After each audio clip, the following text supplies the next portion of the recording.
It was just a cancellation and no explanation as to why. Parents were simply presented with the fact that the program will not be run here, so the process was just, the decision just went over everyone's head. Well, it was a decision that didn't sit well with parents last year when the city swiftly booted a toddler summer camp program from Lindell Parkette right here in Scarborough because a few neighbors complained. Well, we told you about that story last year. That coverage led the Ombudsman's office to conduct an investigation into how city staff handled that issue. The report released today says staff acted unfairly and they're calling for some sweeping changes. We complained because we felt we weren't being heard. 1 year later, Henrik Anderson's concerns are front and center in the Ombudsman's report that criticizes city staff for how they granted, then canceled a permit for Sportball to use Lindale Parkette for their summer programming. Let's go give it to your mom. He spoke to CityNews last summer about how his son Liam and his friends were kicked out and moved after a few noise complaints from residents nearby. The city took the complaints and they acted on those complaints without consulting all the parties involved, and that's where we felt it was unfair. Tell me what was unfair about that process.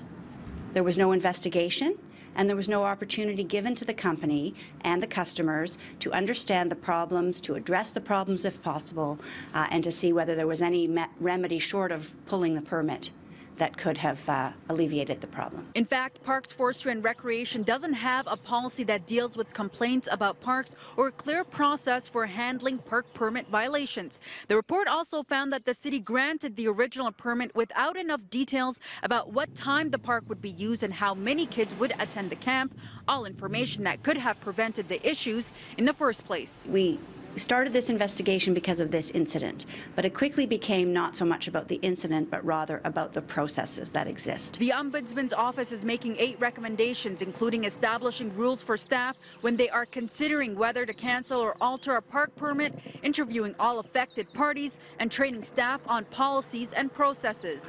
Parks, Forestry and Recreation tells CityNews it processes over 300,000 permits annually. The division has agreed to implement all the recommendations. A statement reads, "In managing this intense demand for our parks and public spaces, we strive to balance customer service with policy and process, but we know we need to do better." I hope the city follows the recommendations set by the Ombudsman, and that moving forward, others won't have to relive our experience. Now, we did reach out to Sportball earlier this morning. They have not returned our calls. Now, the office of the local councillor, Gary Crawford, who last year agreed with the city's decision to revoke the permit, tells us he was not available for any interviews today. Now, Parks, Forestry and Recreation tells us the division also launched a review of their how to improve their permitting system. The results are expected to be released before the end of the year.